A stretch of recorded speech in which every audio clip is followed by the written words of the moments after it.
J'espère que j'aurai pas le même problème ici.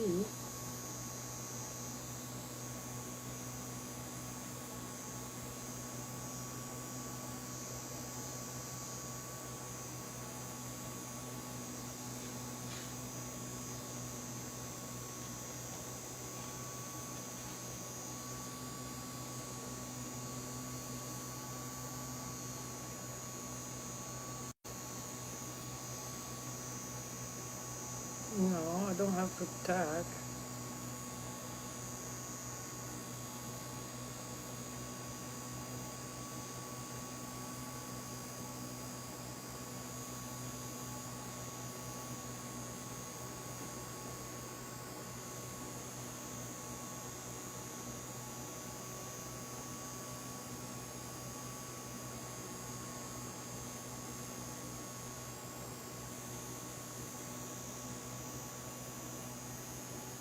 Maybe now.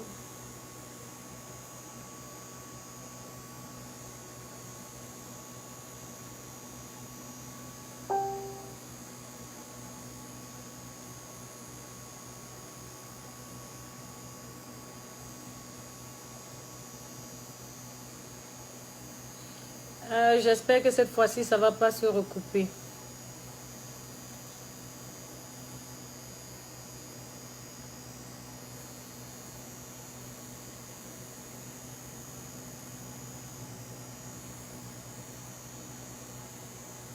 Ok, je pense que j'ai le temps. 24 minutes déjà avec des coupures. J'espère que cette fois-ci, ça va pas se couper, s'il te plaît. Après, on dit que vous êtes des téléphones intelligents.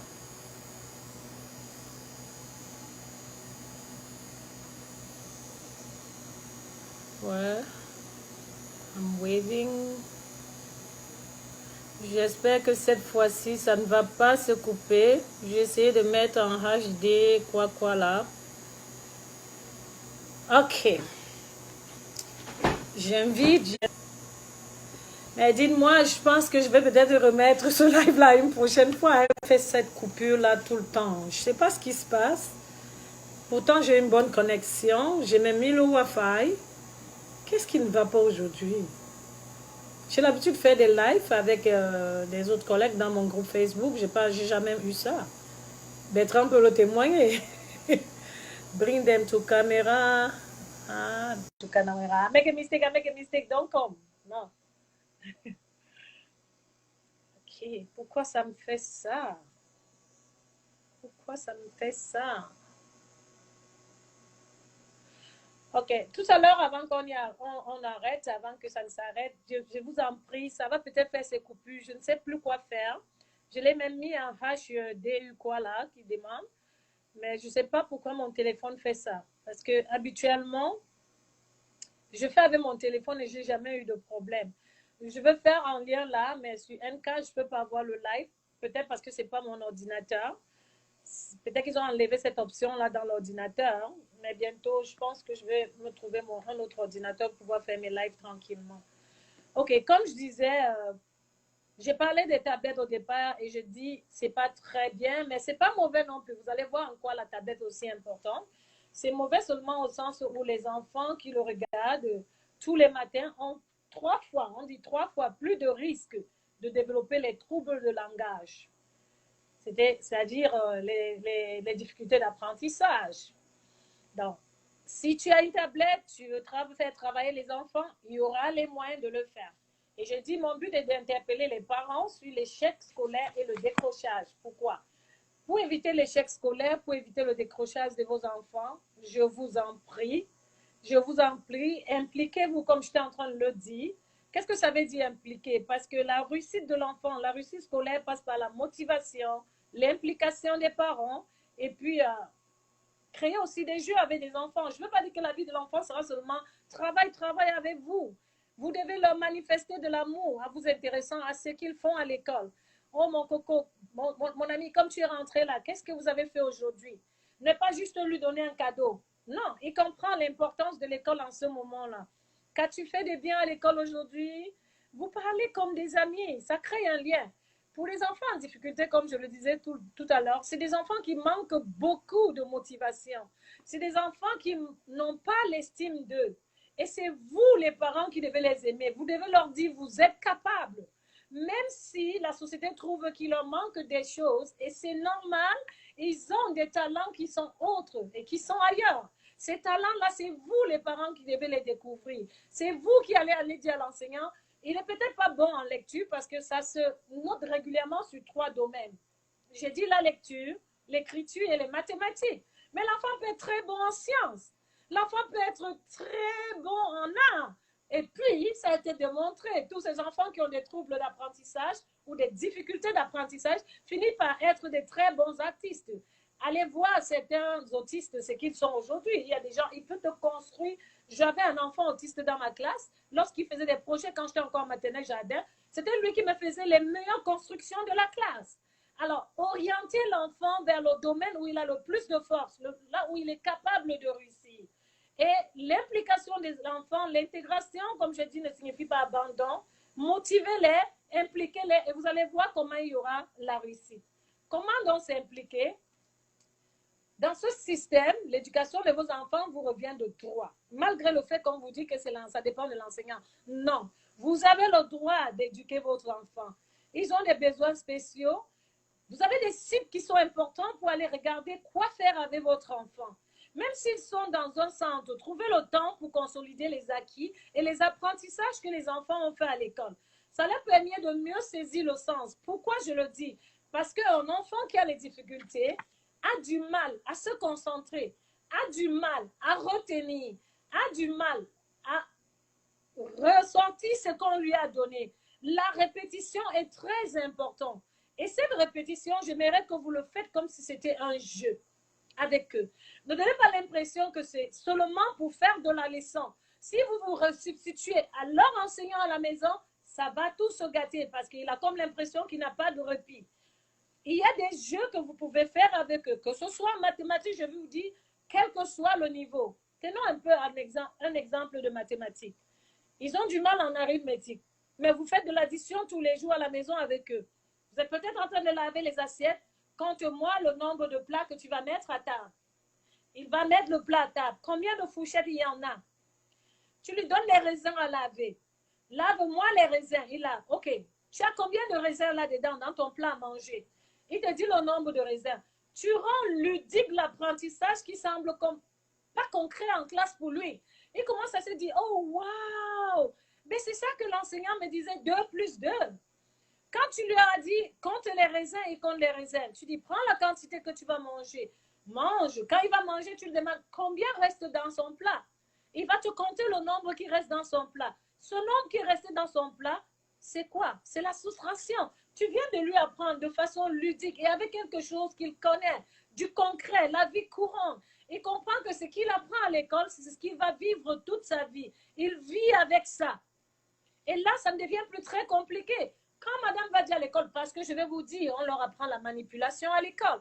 Donc, on va lui donner des objets à l'école pour apprendre. Il va se référer à ces raisins qu'il a mangés. Il va comprendre plus facilement. Maintenant, peut-être pour celui qui est dans la classe moyenne, disons déjà, moi, quatrième année, je rentre comme si j'étais au pays. Quatrième année, il n'y a plus de coupure, c'est tant mieux. Quatrième année, cinquième année, tu vas lui dire, par exemple, bon, tu écris des choses en mathématiques, tu laisses sur le frigo. Tu sais qu'inévitablement, l'enfant va entrer dans le frigo. Il va aller chercher des choses là-bas.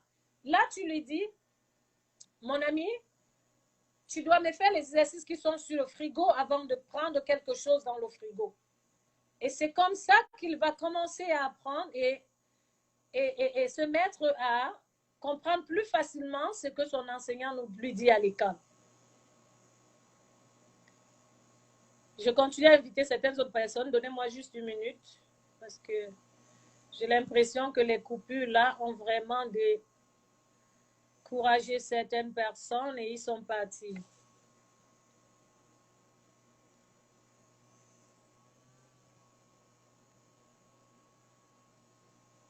Et c'est là où je vous disais que l'Internet ou bien la tablette aura sa place. Parce qu'en fait, vous ne pouvez pas interdire complètement la tablette aux enfants. Vous devez leur donner des tablettes, mais réglementez le temps que les enfants utilisent sur la tablette. Ne faites pas d'eux les robots. Il faut qu'ils sachent que maman ou papa a décidé, et puis vous deux à la maison, vous devez être de commun accord. Si l'enfant sait que maman donne cette loi ou papa donne cette loi, maman change après, vous savez, ils vont prendre avantage sur vous. Il faut qu'ils sachent que je fais mes travaux de maison, je fais peut-être mes petits exercices que maman a mis sur le frigo. Il n'est pas obligé d'être sur une table pour le faire. Que maman a mis sur le frigo, j'ai mes 2 heures pour jouer sur ma tablette ou mon jeu vidéo parce qu'ils aiment bien. Et après, je décroche. Quand il ne l'a pas fait, il faut qu'il y ait des conséquences. Les conséquences doivent suivre. Si les conséquences ne suivent pas, je vous assure, ils vont devenir des robots. Seulement en train de faire ça, ils ne retiennent rien là-dedans. La tablette devait être seulement lorsque c'est pour le jeu. Maintenant, si c'est parce que vous voulez qu'ils apprennent, vous devez chercher des sites éducatifs pour eux. Je dis qu'il y a 3 problèmes. Un problème de lecture, un problème d'écriture et un problème de mathématiques avec ces enfants. J'essayais de vous donner quelques stratégies en mathématiques. Mais qu'en est-il peut-être pour vous? Allez dire, si j'ai des élèves, des enfants qui sont plus âgés et qui sont au collège, vous avez la statistique. Voilà le coronavirus qui est là. Dis à un enfant, essaye de me faire la statistique du nombre de personnes qui ont le coronavirus aux États-Unis ou au Canada. Et là, il va commencer à calculer. Il comprend qu'en fait, la statistique qu'on lui demande en classe, ce n'est pas la magie. Parce que plus ils grandissent, plus ils avancent dans la classe, plus ça devient plus compliqué. Ce n'est plus concret, c'est complexe. Il n'arrive plus à comprendre. Tu dois toujours lui ramener des choses de la vie courante pour qu'il comprenne que ce qu'on lui apprend n'est pas différent de ça. Et autre chose, je ne sais pas comment c'est aux États-Unis, mais ici, chez nous au Canada, tous les livres de mathématiques, vous avez des situations authentiques là-dedans qui permettent que vous, parents, vous pouvez prendre le livre de mathématiques, le mettre au sol et puis lui poser des questions là-dessus qui sont des situations authentiques de la maison. Et ils vont répondre et ils vont comprendre que c'est concret. Maintenant, pour ce qui est de la lecture est quelque chose d'important. Important pour tout le monde, que ce soit des enfants qui ont des difficultés ou pas. Nous avons des enfants qui sont même braves à l'école, mais qui ne lisent pas. Pourtant, il est important qu'ils lisent. Vous allez vous demander comment est-ce que je peux booster mon enfant pour qu'il se mette à lire de cette manière-là, qu'il prenne le livre comme quelque chose d'important. La première des choses, c'est que pour ce qui est de la lecture, l'environnement dans lequel l'enfant grandit est très important. Vous devez d'abord mettre à la maison beaucoup de livres dans la maison pour qu'ils sachent que la lecture est primordiale. Et vous devez être un exemple pour eux. Vous devez lire vous-même aussi. Ils doivent trouver papa et maman en train de lire. Sinon, pourquoi liraient-ils si papa et maman ne lisent pas? Si papa et maman s'occupent seulement de surfer sur leur tablette et tout, eux-mêmes, ils vont s'habituer seulement à ça. Et lorsqu'ils auront lu, il y a plusieurs problèmes. Un enfant, par exemple, qui ne sait pas lire, comment tu t'y prends avec lui s'il ne connaît pas lire? La première chose dans la lecture, c'est la conscience de l'écrit. Tu devais modéliser, lui montrer comment lire. Comment la lecture se fait de gauche à droite, en haut en bas, le titre du livre, celui qui l'a écrit, c'est-à-dire l'auteur. C'est au fur et à mesure comme ça que tu essaies de montrer à l'enfant ce qu'il y a lieu de faire. Et quand tu essaies de montrer comme ça, tu lui montres le codage. Ça va aller étape après étape. Quand il connaît déjà la conscience de l'écrit, tu commences à lui parler de l'alphabet. Il y a des chansons, voilà là où la tablette intervient. Tu lui mets des chansons de français qu'il doit écouter sur sa tablette. Tu lui mets des comptines qu'il va chanter et puis tu peux l'aider à chanter. Il commence à se faire des mots dans sa tête. Il s'imagine les histoires qu'il est en train d'écouter. Et c'est comme ça qu'il prend conscience de la lecture. Après, maintenant, tu peux commencer aussi à lui lire des livres. Même seulement 5 minutes par jour, c'est important. Et puis, tu lui apprends comment faire la différence. Peut-être, je vais utiliser des termes qui sont vraiment complexes, que vous n'allez pas comprendre. On dit les phonèmes et les graphèmes. Par exemple, tu commences avec l'alphabet. Après, on nous a appris ça avec le livre syllabique quand on était au pays. Le BA égale bar, babar. C'est comme ça qu'il apprend à connaître les mots. Tu peux même lui faire inventer ce qu'on appelle des pseudo-mots. Tu écris un mot qui n'a pas de sens, mais tu lui fais comprendre que quand on relit 2 syllabes, ça fait un mot, même si ce mot n'a pas de sens. L'enfant commence à comprendre. Quand il arrive au stade de la syllabe, tu commences à lire avec lui en coupant en syllabes pour qu'il comprenne que c'est de façon syllabique qu'il faut commencer à apprendre à lire. Et quand il aura déjà acquis cette perception de la lecture syllabique, il va commencer maintenant à lire mot à mot. Tu commences à lui prendre globalement. On appelle cela la lecture globale. Et il y a des enfants qui ont des acquis dès le début. Ils lisent globalement. Ils ont l'habitude de lire. Ça ne pose pas un problème. Mais si tu as un enfant qui a des difficultés, il faut procéder par comme ça. Sinon, ce sera très difficile pour lui de lire. Il aura même la peur de lire. Quand tu vas commencer à parler du livre, il va avoir peur. Oh, durant toute sa vie, si tu avais mis tout autour de lui les livres, et si tu lisais de temps en temps, il va se dire, tiens, pourquoi maman va souvent là-dedans? Pourquoi papa va souvent voir ça? Ok, moi aussi, je vais prendre. Il va commencer par feuilleter. Tu peux commencer par lui dire, regarde un peu les images, dis-moi ce que tu vois là-dedans. Il se fait une image de ce qu'il va lire. Tu fais même la prédiction avec lui. Tu penses que le livre là va parler de quoi? Ça, c'est quand c'est toi qui lis encore. Il va à partir des images que tu lui montres à la première page. Tu lui dis, tu vois un livre comme ça, il y a toujours un auteur. Tu lui fais la remarque du fait qu'il y a un auteur. Parfois, il y a aussi un illustrateur. Et puis, quand on lit, on commence en haut vers le bas. Tu peux même faire en montrant avec tes doigts. Au fur et à mesure, il va prendre la conscience de la lecture. Il y a maintenant le décodage. C'est là où je veux parler de les syllabes. Et c'est quand tu auras fait tout cela jusqu'à l'identification des mots que tu t'attendrais maintenant que l'enfant lit avec fluidité, que tu vas lui apprendre comment lire avec fluidité. Mais s'il n'a pas déjà cette conscience, cette base de l'écrit, il ne pourra pas lire. Il ne pourra pas lire. Et c'est pour ça que je vous ai dit, vous devez vous impliquer parce que ça nécessite beaucoup de temps. Vous êtes peut-être préoccupé, c'est vrai. Vous devez rapporter à manger, c'est vrai. Mais vous êtes venu aussi travailler ici pour ces enfants-là. C'est pour ça qu'il faut se concentrer sur eux. Alors, qu'est-ce qu'il faut faire par exemple? Pour ce qui est de la lecture, tu prends un livre avec l'enfant, tu t'assois avec lui, tu lui expliques comment il faut le lire, tu lis mot par mot. Tu peux jouer aussi à quelque chose, les mots, pour qu'ils prennent conscience des mots. Tu dis par exemple bâton.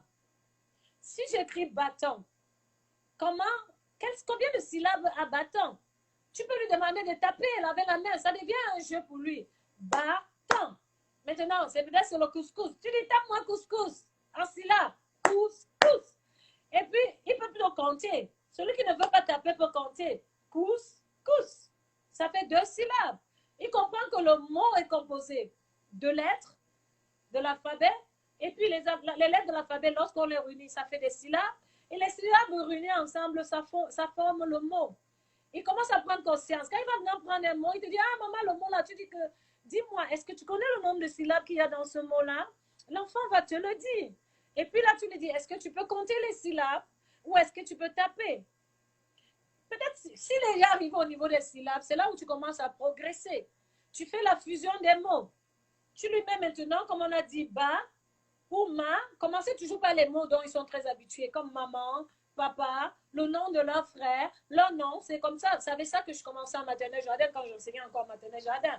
Je commençais avec les prénoms des élèves et après on arrivait à leur nom.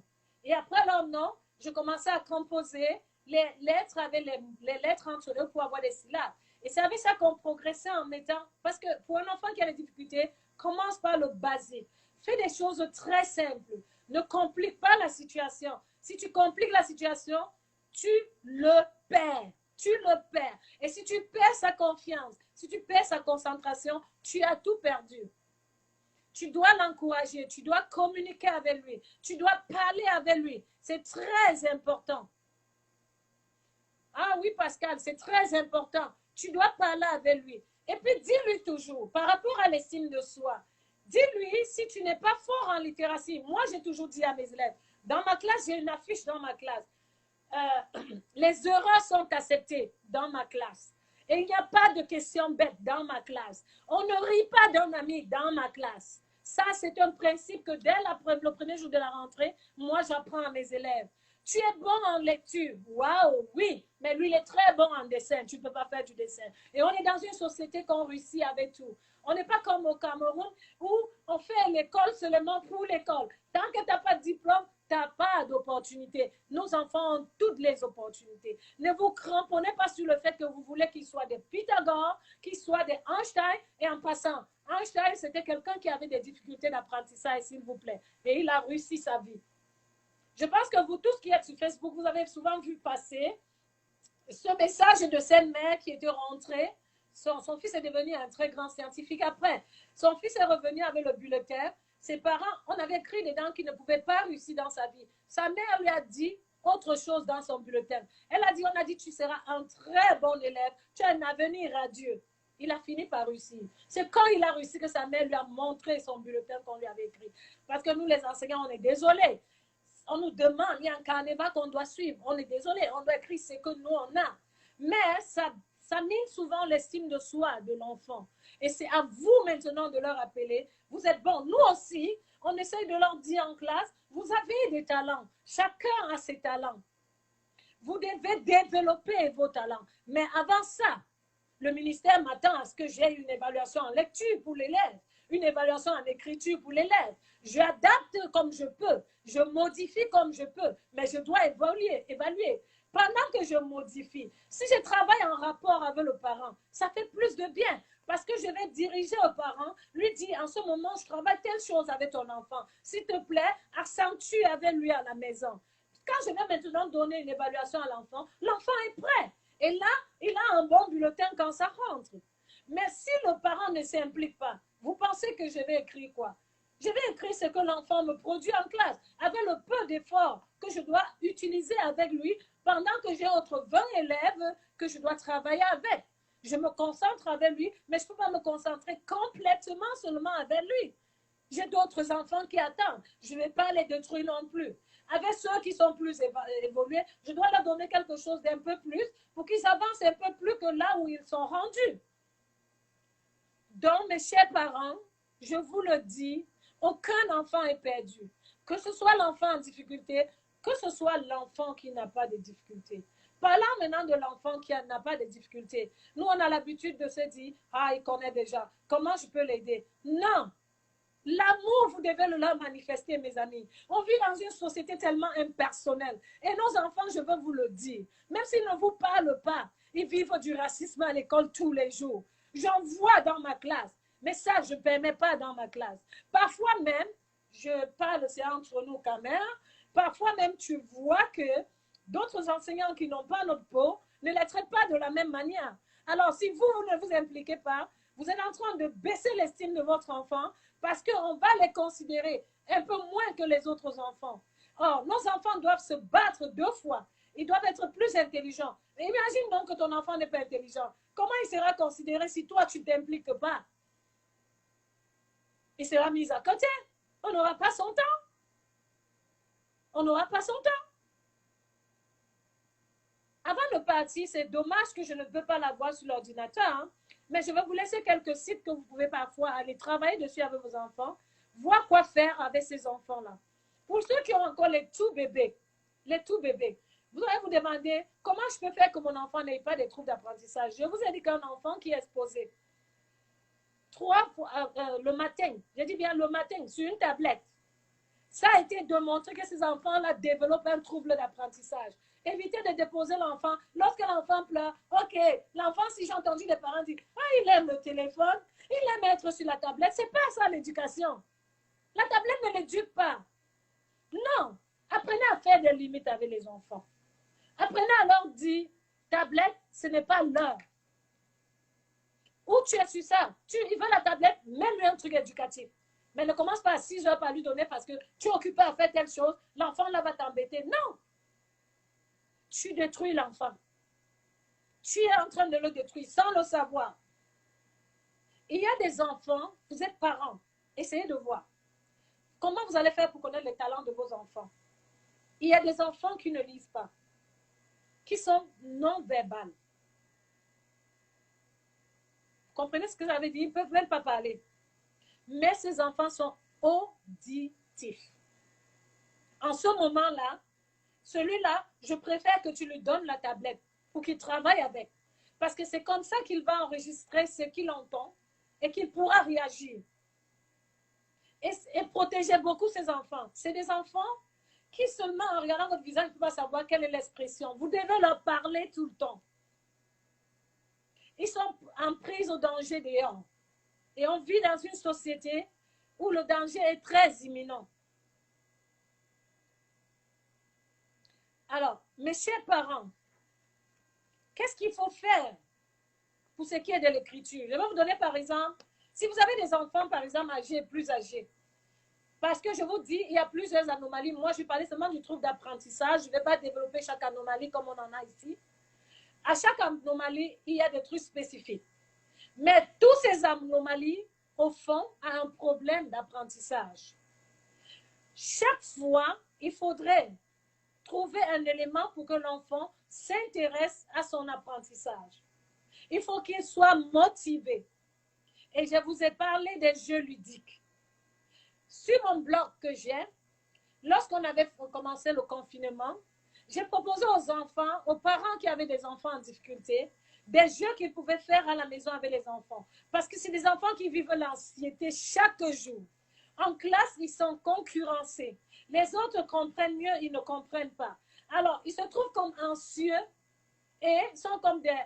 Je n'ai pas de place dans cette société, mais c'est vous qui devez leur donner leur place. Ce que vous voulez que votre enfant soit, il peut le devenir si vous le voulez. Tout dépend de vous. Dites-lui de quoi il est capable. Tu es capable, mon fils. Même si tu sais que c'est difficile pour lui. Pour moi, le cerveau est un muscle. On le travaille, on le cultive. Mais cette société voudrait que quand votre enfant a une difficulté, on lui dit non, il ne peut pas aller au-delà de ses compétences. Oui, le style d'apprentissage peut être un défaut. Merci. À chaque enfant, c'est son style d'apprentissage. C'est ça que je disais, ils peuvent être auditifs, ils peuvent être kinésites, ils peuvent être intello, ça c'est ceux qui aiment la lecture. Ils peuvent être, comme je dis, auditifs. Il y en a qui sont que visuels. C'est pour ça que vous allez voir les enseignants, on va montrer des vidéos, on va faire des activités d'art, parce qu'on veut retrouver, on veut atteindre tous ces enfants-là. On veut que dans ma classe, tous mes enfants soient au même niveau. Je leur apprends la même chose de différentes manières pour les atteindre eux tous. Et c'est important. Mais jusque-là, malgré ce style d'apprentissage, il faudrait toujours que nous apportons le nôtre là-dedans en les aidant à la maison. Parce que le peu que je leur donne à l'école ne leur suffise pas. Toi, tu devrais renforcer à la maison. Tu devrais revoir les notions parce que quelque chose est très important avec eux, je dis bien, la répétition. Et vous vous rappelez, on dit la répétition, c'est la mère de l'enseignement. Et ces enfants, plus tu répètes, on s'en fout si tu penses que c'est du blabla. Tu penses que c'est du blabla, mais il retient. Plus tu répètes, plus il va retenir ce que tu dis. Il y a des enfants, toujours dans les styles d'apprentissage, qui sont des mathématico-logistiques. Ils sont bons en mathématiques. Mais ces enfants, souvent, ne sont pas bons en littératie. Comment tu vas les intégrer? Ce que je dis, c'est pour toute forme d'enfant. C'est pour tous les enfants. Les méthodes pour la lecture, les méthodes pour les mathématiques, c'est fait pour tous les enfants. Et lorsque c'est ludique, tous les enfants s'y intéressent.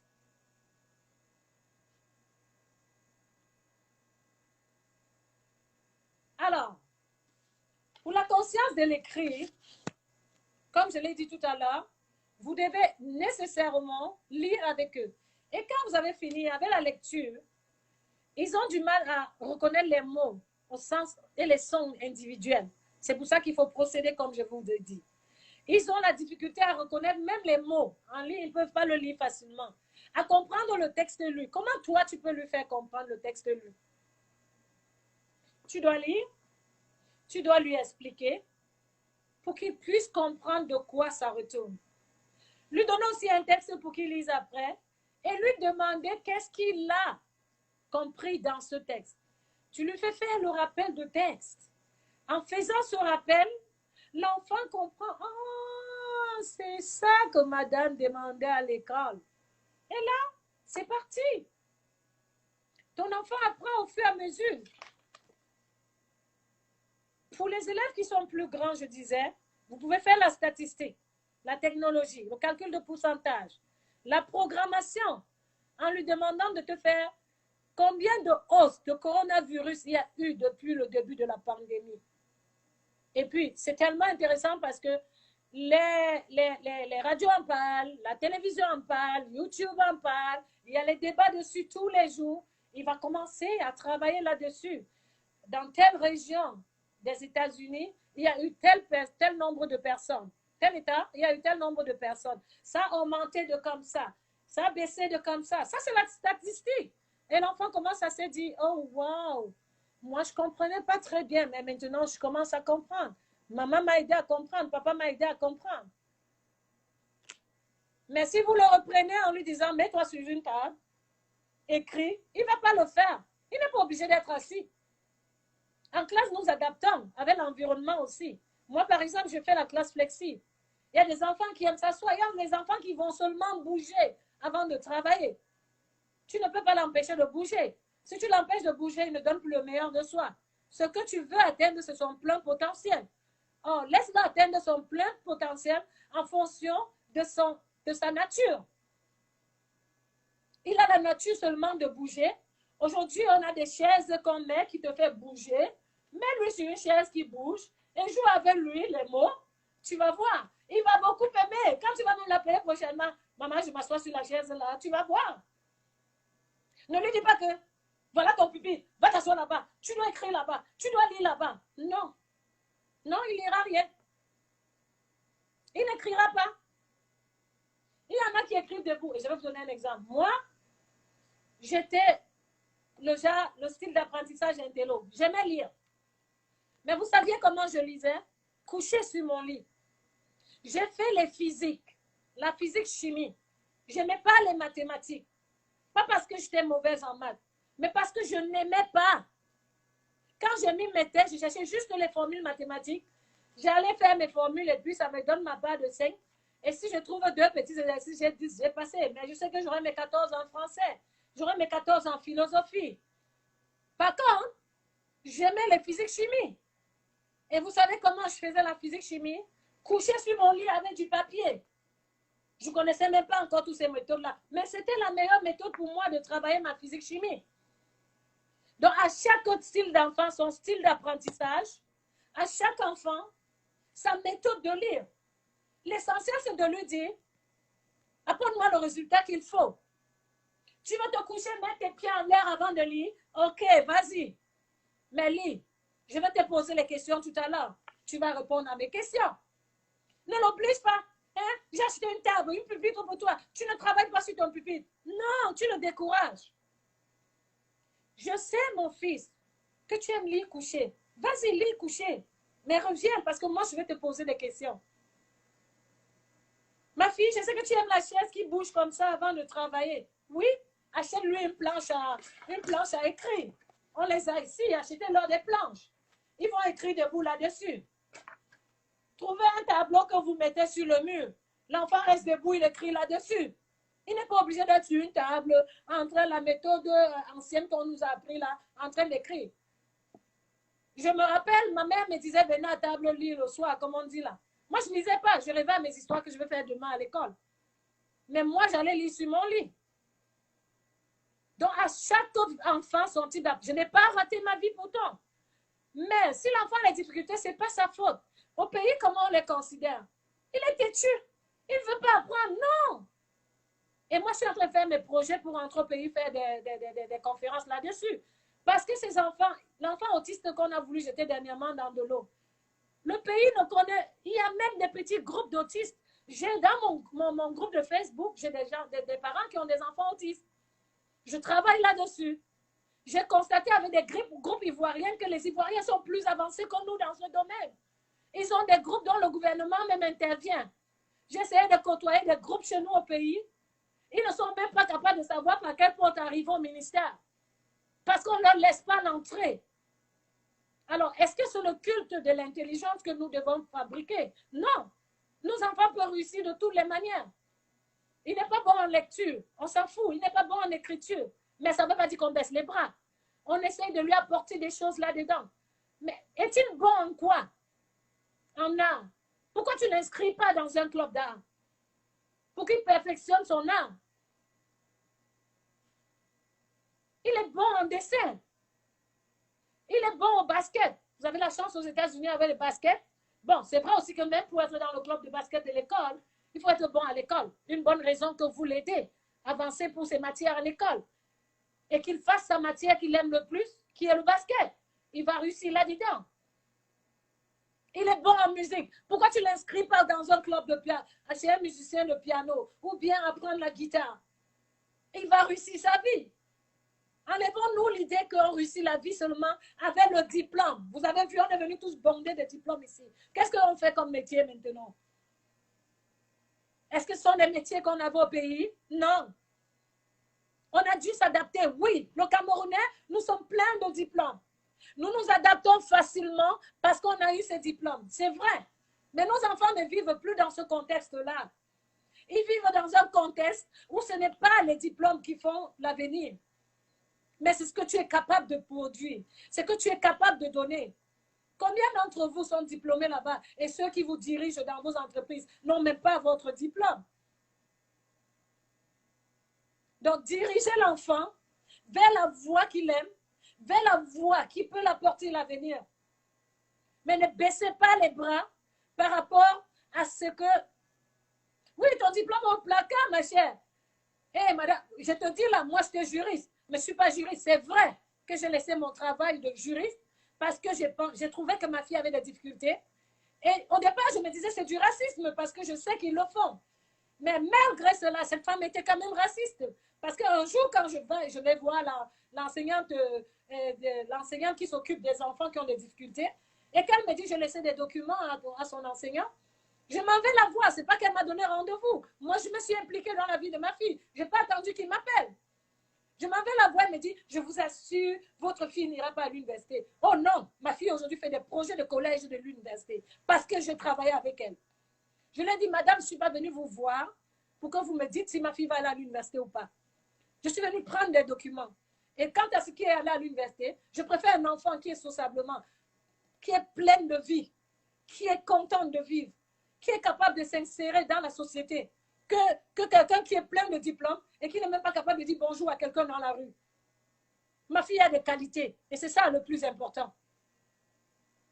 Cette femme est enseignante avec moi. On s'est rencontrés plusieurs fois, elle demande ma fille. Et je lui dis où est ma fille aujourd'hui. Ma fille en 9e année, elle n'a pas eu de crédit derrière. Parce que je travaille en rapport avec ses enseignants. Je travaille avec elle à la maison. Je lui dis, je sais que je te demande beaucoup. Mais ta vie, tu es née comme ça, on ne choisit pas sa vie. Et je lui ai appris qu'elle doit faire plus que les autres. Quand elle allait au secondaire, on m'a dit, on va la mettre dans une classe spécialisée. J'ai dit au directeur, je suis enseignante, du même conseil que toi. Mais c'est la mère qui parle là maintenant. Elle ne va pas dans une classe spécialisée. Pour moi, le cerveau est un muscle. Plus elle apprendra des choses qui sont au-delà d'elle, elle retiendra d'autres qui sont en bas. Et avec le temps, elle comprendra. Et elle a compris. Je parlais beaucoup avec ma fille. Je communiquais. Je voyais comment on était en train de la bullier à l'école. Je lui ai dit, apprends à te défendre. Et tu te défendras en leur montrant le contraire. Montre-leur que tu es capable. Tu es capable de lire. Tu es capable d'écrire. C'est comme ça que vous allez les gagner. Je vais vous dire une chose. Quand j'étais en maîtrise en droit, mon professeur de maîtrise, notre doyen nous a fait venir des professeurs d'université de Nantes. Et il nous a dit, sucez-les jusqu'à la ligne. Il a fait une conférence avec nous avant de les faire entrer. Il a dit, vous savez quoi? Montrez-leur que vous connaissez. Parce que ces gars, ils ne m'aiment pas parce que je suis Pougoué, Paul Gérard Pougoué, le professeur de droit. Ils m'aiment parce que je suis professeur de droit, parce que je leur ai montré que je suis capable. Si tu leur montres que tu es capable, si tu leur montres que tu peux réfléchir autant qu'eux, ils te respectent. Mais si tu ne le montres pas, ils te piétinent. Donnez de l'estime à vos enfants. Aimez-les. Dites-leur qu'ils sont capables. Quelle que soit la difficulté, que ce soit celui qui est intelligent, que ce soit celui qui a des difficultés à l'école, il est capable d'être boosté et d'arriver où tu veux qu'il arrive. Cette femme en 2e année avait dit que ma fille ne lira pas. Ma fille lit, mais c'est moi qui ai travaillé plus, ce n'est pas à l'école. J'ai travaillé pour qu'elle lise. Elle lit aujourd'hui. Elle fait des mathématiques appliquées, pas théoriques. Heureusement, ils ont fait des programmes pour ses enfants. Mais je vous assure, ces mathématiques appliquées qu'ils font en 9e année, qui est l'égal de notre 4e au pays, c'est vraiment tough, mes frères. Quand moi-même je travaille avec elle, il y a des moments où je dois aller sur Google chercher la réponse pour qu'elle ne me prenne pas pour une dunkoff, comme on dit au pays. Et je vous dis, vous avez tout en ligne, mes chers sœurs et frères. Impliquez-vous. Ne dites pas, ce n'est pas notre façon d'enseigner. Moi, par exemple, pour aider mes frères africains, dans ma classe, j'ai toujours un site internet où je fais abonner tous mes parents. Parce que la méthode à laquelle ils apprennent leurs mathématiques n'est pas notre méthode théorique qu'on a au pays. La multiplication ne s'apprend plus de la même manière. On ne fait plus 2 fois 1, 2, 2 fois 2, 4. Non. On commence par l'addition répétée. C'est ici que je suis que la multiplication 2 fois 2 là, vous voulez dire 2 plus 2 égale 4. C'est comme ça que vous devez leur apprendre. Alors, quand j'enseigne mes élèves, je apprends les deux méthodes parce que je sais que parmi un Africain qui vient d'arriver là et qui ne connaît pas la nouvelle méthode, l'enfant qui capte l'ancienne méthode, j'ai eu l'année dernière à Toronto, des enfants, ma classe était à peut-être 80% mixte. Il y avait des Syriens, il y avait des Libanais qui ont notre méthode de l'enseignement puisque c'est des Européens. Malgré la méthode que j'enseignais ici, l'enfant l'a appliqué toujours la méthode d'avant. L'essentiel pour moi, c'est qu'il me donne le résultat final. Si vous ne pouvez pas connaître leur méthode, enseignez à vos enfants cette méthode-là. La méthode que vous avez appris.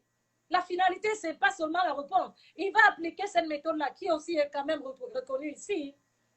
Oh yeah, they are lucky. They are crying. I left Toronto to Sanya. I'm in the bigger village now. I'm not in Toronto anymore. My kid cried when I was leaving. I went the last day before told them that I was leaving because with my children, with my students, I bond like a family. We are bonding together. Pour moi, ce sont mes enfants. Je passe le plus de temps avec eux. Que les parents soient là ou pas, je les prends comme mes parents, mes enfants. Donc, chers parents, s'il vous plaît, je sais qu'il n'y a pas beaucoup, et c'est pour ça qu'au début, je n'ai pas mis le thème en faisant l'emphase sur les enfants en difficulté, parce que je sais que beaucoup de parents ne vont pas venir, mais je vous assure, aujourd'hui, en Amérique du Nord, la majorité d'enfants ont des difficultés. Même si ce n'est pas aussi poussé que ça, ils en ont à cause du système, à cause de trop de gadgets.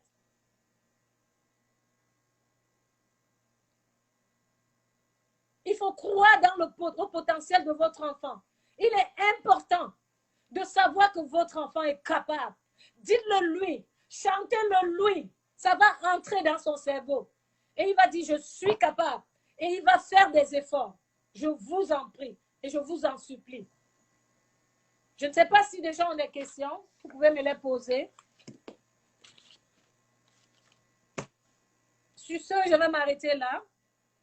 Et s'il y a des questions, je pourrai répondre.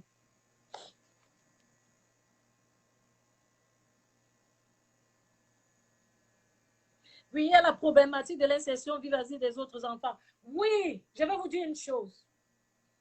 Le danger de nos enfants que j'ai remarqué, les Blancs sont très hypocrites. Je ne dis pas qu'elle apprend l'hypocrisie à vos enfants, mais apprenez-leur pas seulement à s'intégrer avec les gadgets, mais à s'intégrer à la manière de faire des enfants des Blancs. J'ai vu des enfants en classe. Ils troublent ensemble avec ces enfants, mais dès que je vais me retourner, le petit blanc va se ranger. Non, mais le petit noir, lui, me fait l'affront. Il me fait l'affront parce qu'on lui a dit que je suis enseignant et je ne peux rien lui faire. Apprenez à vos enfants à être intelligents. Quand j'ai commencé avant de décider d'enseigner, je faisais les suppléants dans une école à Toronto. Il y avait 5 enfants qui causaient les problèmes dans cette école. Il y avait 3 enfants noirs parmi. Le petit là, je l'ai pris un jour, je lui ai dit, à mon fils, tu penses que ça fait plaisir à ta mère de monter tous les jours les escaliers s'il venait discuter avec la direction? J'étais dans la classe quand on l'a pris. Ce qui s'est passé, c'est qu'il ne troublait pas seul. Mais dès que l'enseignant s'est tourné, tous les autres blancs se sont rangés. Lui, il a continué à taper sa poitrine. Finalement, c'est lui l'enfant le plus têtu. Il n'est pas moins têtu, plus têtu que les autres. Hein? Mais les autres sont plus intelligents. Apprenez à vos enfants à être intelligents.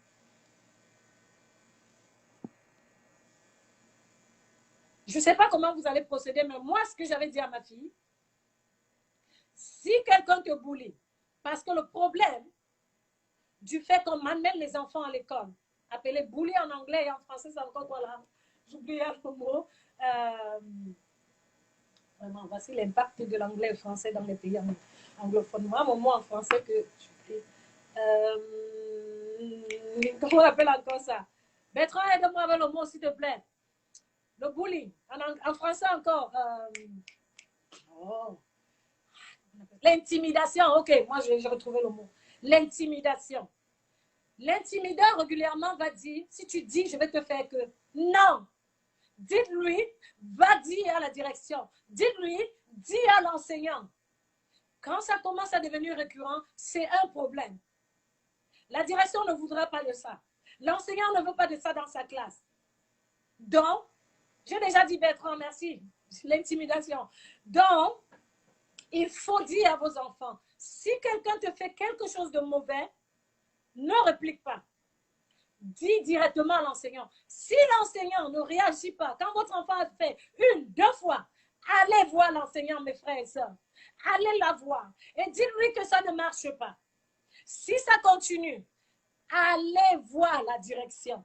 Ils ont l'obligation que dans les écoles, ce soit 0 intimidation. Et quand vous commencez à tousser fort, ils commencent à avoir peur. Ils commencent à s'inquiéter. Ils seront regardants et votre enfant sera libéré. Le drame, c'est qu'on se tait beaucoup. On se tait beaucoup. Mes amis, on n'est plus. On entre dans un pays, ils nous disent que c'est un pays de droit, un pays de liberté. Utilisez vos droits. Moi, je les utilise. Mon droit que j'ai fait, je l'utilise tous les jours que Dieu a créé. Que ce soit avec mon administration, que ce soit avec mes collègues, que ce soit avec mon enfant dans une autre école. Je l'utilise, mes chers amis. Ne laissez pas vos enfants malmenés. Ils ont autant de droits que les autres. Je connais un élève dans mon école où on a bullié. Quand il va s'agir de votre enfant, ils ne vont pas souvent réagir. Mais si c'est l'enfant de l'autre, ils réagissent. Alors, dites à l'enfant, vous devez causer avec vos enfants quand ils rentrent à la maison. Demandez-leur comment s'est passée la journée. Demandez-leur ce qui s'est passé dans la journée. Si vous trouvez qu'il y a quelque chose qui ne va pas, foncez à l'école. Ne venez pas pour faire la guerre. Soyez poli. Faites seulement la remarque de ce que l'enfant vous dit telle chose et que c'est récurrent.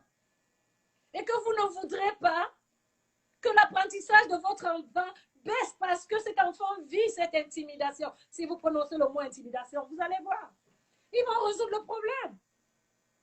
Dites-leur que vous savez que dans les écoles, c'est interdit et l'intimidation est légalement interdite.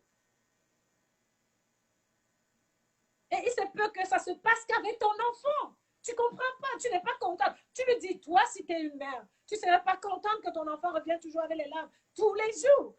Dites-leur que votre enfant ne veut même plus aller à l'école à cause de ça. Et qu'à un moment venu, si ça continue comme ça, vous allez prendre les mesures possibles qu'il faut. Vous allez voir, ça va changer. On va mettre les moyens pour que ça change. Ma fille, elle a eu 16 ans dimanche. Vous voulez voir ma fille? René, donnez-moi une minute. René, elle est dans sa chambre.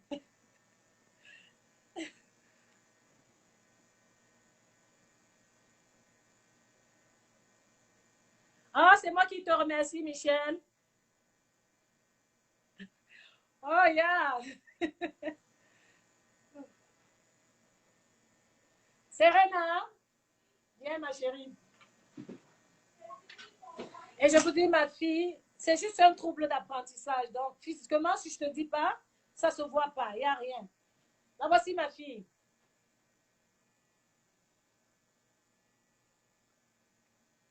Tu peux dire bonjour, tu peux faire coucou. Bonjour. Je m'appelle René. Ok, je peux partir, ma grande. Vous savez, cet enfant, je l'ai vu grandir avec la peur dans le ventre, avec tout ce qu'elle vivait à l'école. Hein. Si vous ne prenez pas la vie en main, la vie de vos enfants, vous allez les perdre. Vous allez les perdre. Oh, elle est partie. Michel te dit bonjour. Bonjour. Bonjour, Tata Michel. On n'entend pas, tu parles dans ta voix. Écoute la voix de maman, ça porte. Bonjour, Tata Michel. Bonjour, Tata Michel. Elle a dit, j'ai quel âge? Oui, les garçons sont turbulents, ça c'est normal. Vous savez, moi je suis chrétienne en plus. Même dans la Bible, on dit que le bâton ne va pas s'éloigner de son garçon. Ah oui, c'est bien d'avoir élevé cette histoire que je revienne.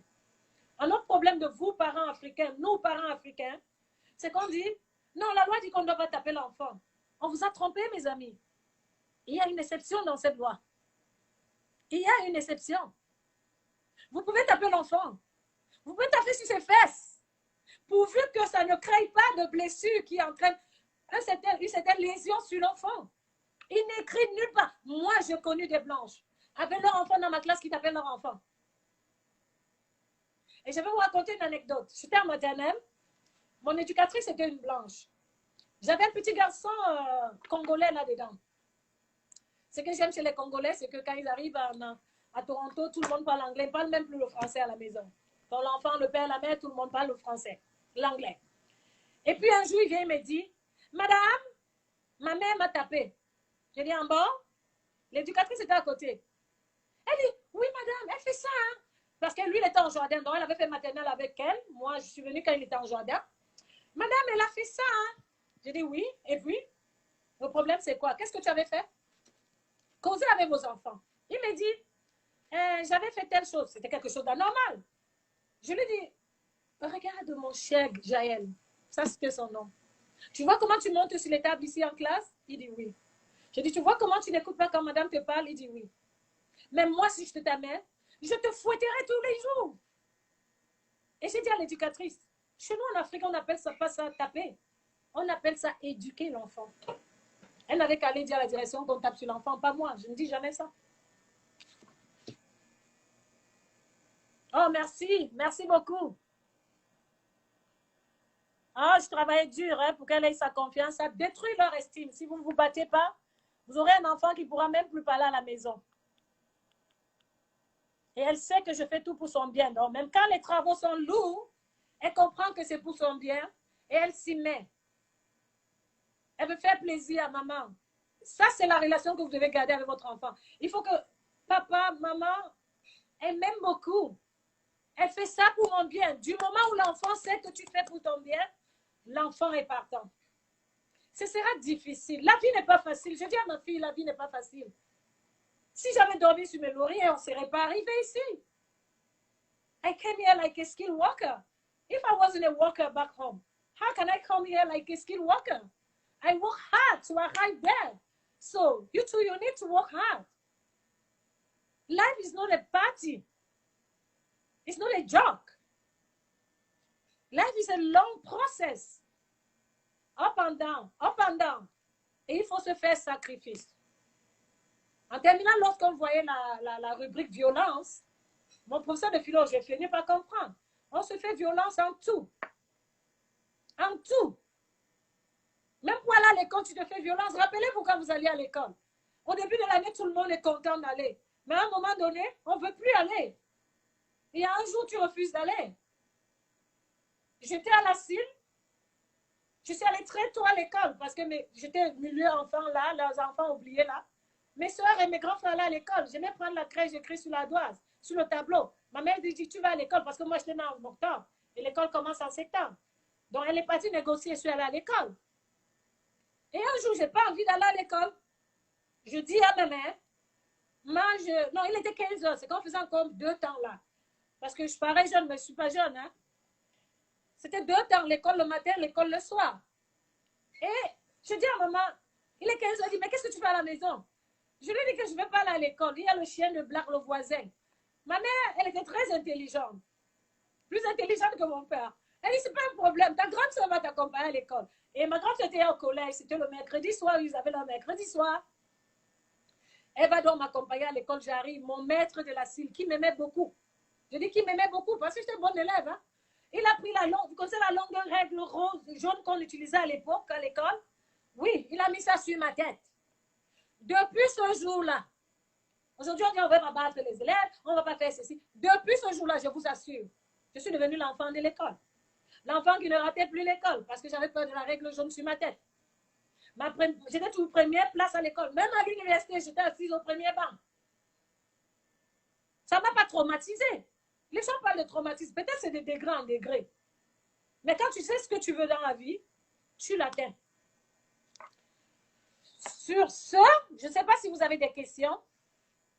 S'il n'y a pas de questions, je crois que je vais arrêter. Je vais arrêter notre live comme ça. Et je suis contente que cette fois-ci, ça a duré plus de temps que l'autre. J'ai eu vraiment du mal. Mais je vais aller sur le site. Je vais vous laisser quelques liens pour que vous allez souvent là-bas lire. Il y a Pascal qui me disait son enfant a ce problème. Il y a un site, Pascal, que je vais mettre le lien en bas du truc. Et quand je vais mettre ça, oh non, non. Quand je vais mettre ce lien-là, tu vas aller l'ouvrir dans ton navigateur et tu pourras aller souvent là-bas, lire les choses. Il y a même des activités pour des enfants qui ont des difficultés. Je peux même le mettre tout de suite. J'ai mon ordinateur devant moi. Ne quittez pas. Ah non, ça c'est pour les enseignants. Je vais chercher. Copier. Où est le premier? Ok. Je vais le mettre là.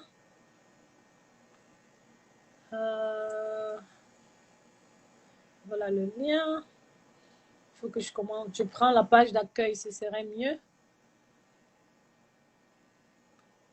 À propos de nous.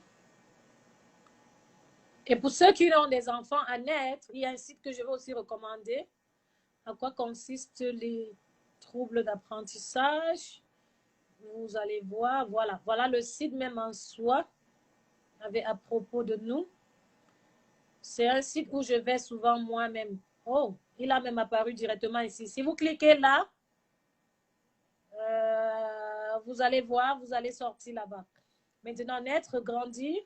Ça, c'est pour ceux qui ont encore les enfants à bas âge. Et là, vous avez plusieurs activités. Je ne sais pas, je ne pense pas que vous allez voir parce que il faut que je mette. Vous avez plusieurs activités que vous pouvez faire avec les enfants, surtout en ce temps de confinement. Rappelez-vous, il y a plein de choses. Je vous invite à visiter mon blog. Vous avez le lien là-dedans. Et ceux qui ont des enfants en difficulté, vous pouvez vous abonner à mon groupe Facebook. Nous sommes près de 5000 membres déjà. Je travaille beaucoup là-bas. J'invite des spécialistes aussi qui viennent là-bas travailler, qui font des lives. Au départ, je faisais seul des lives, mais je me fatigue un peu. Je cherche encore quelqu'un qui pourra me seconder comme co-administratrice parce que c'est un domaine très complexe. Il faut avoir des gens assez pertinents là-bas pour laisser. Le son est coupé. Encore? Oui, je viens de mettre le site là sur le premier lien. Quand je vais finir ici, vous pouvez aller sur le premier live qui a été posté déjà. Vous allez voir les liens que j'ai mis là-bas. Naître, grandir pour les enfants d'avant de 0 à, je pense, 0 à 8 ans. Vous avez beaucoup de conseils là-dedans. Tu peux voir très tôt si ton enfant a des problèmes en lisant plein de choses là-bas. Pour les enfants qui ont des problèmes d'apprentissage, je vous ai donné le site telcall.ca. C'est le Canada, mais on s'en fout. Ce sera la même chose même chez vous aux États-Unis. C'est même là-bas qu'on confine ses enfants dans des classes spécialisées. Donc, et j'ai fait ce cours même à l'université. Je me suis spécialisée pour ça parce que moi, c'est un truc qui me tient à cœur. Pas pour enseigner ça à l'école, non, mais c'était d'abord pour ma fille et puis pour faire mes choses en privé comme je fais maintenant. Je vais faire mes conférences, je vais aller faire. Et j'ai vraiment envie de commencer par le Cameroun parce que je sais comment là-bas, ils ne considèrent pas ça. C'est l'enfant têtu. L'enfant, là, on tape sa tête comme le caillou sur la tête. L'enfant, là, il lit de midi à 14 heures. Il ne comprend rien. On dit que non, c'est l'enfant têtu. Non, ce n'est pas l'enfant têtu. Il y aura d'autres méthodes par lesquelles leur apprendre pour qu'ils comprennent. Ils vont saisir la même chose que les autres, mais en passant autrement. Même leur apprentissage à l'école, il faut même réadapter nos programmes. Espérons que ça va marcher, ce que je prévois faire. OK. Je dis merci à tout le monde. Est-ce que ça, c'est celui-là? Oui, je pense. Je dis merci à tout le monde. Et puis, si vous avez des questions, laissez au bas de notre live, je viendrai vous répondre. Je vous ai donné les 2 sites-là. Il y a plein d'autres sites. Je vous donnerai prochainement, individuellement. Écrivez-moi aussi. Je peux vous donner les sites si l'enfant a des problèmes de lecture. Je peux vous donner les sites si l'enfant a des problèmes d'écriture. Et même vous conseiller des sites éducatifs pour les enfants, pour ce qui est d'écouter les chansons, les lectures, et ça va beaucoup les aider. Sur ce, je vous dis bonne soirée.